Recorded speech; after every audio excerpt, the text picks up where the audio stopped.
عزیز دوستو، السلام علیکم ورحمۃ اللہ وبرکاتہ۔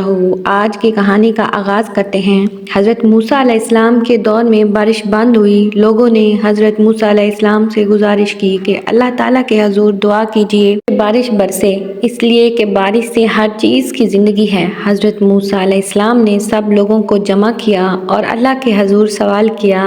اللہ تعالیٰ نے فرمایا، موسیٰ، اس وقت بارش نہیں ہوگی جب تک آپ اپنی اس مجلس سے اس آدمی کو نہیں نکالیں گے جو 40 سال سے گناہ میں مصروف و مشغول ہے۔ حضرت موسیٰ علیہ السلام نے اعلان کیا کہ 40 سالہ گناہ گار جب تک مجلس سے نہیں چھوڑے گا اس وقت تک بارش نہیں ہوگی۔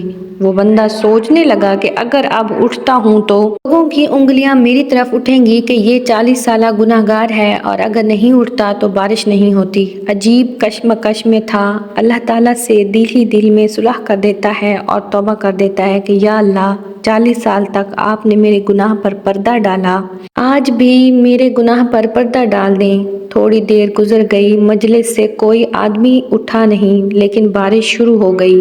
حضرت موسیٰ علیہ السلام نے اللہ تعالیٰ سے عرض کی، یا اللہ، یہ کیا ماجرا ہے؟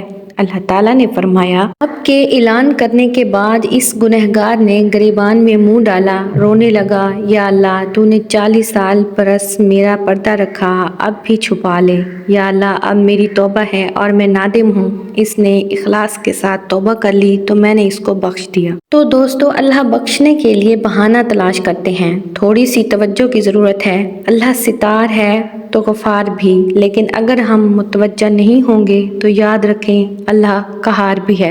اللہ کی رسی بڑی مضبوط ہے، لیکن جب رسی کھینچ لے تو پھر چھوٹنا مشکل ہوتا ہے۔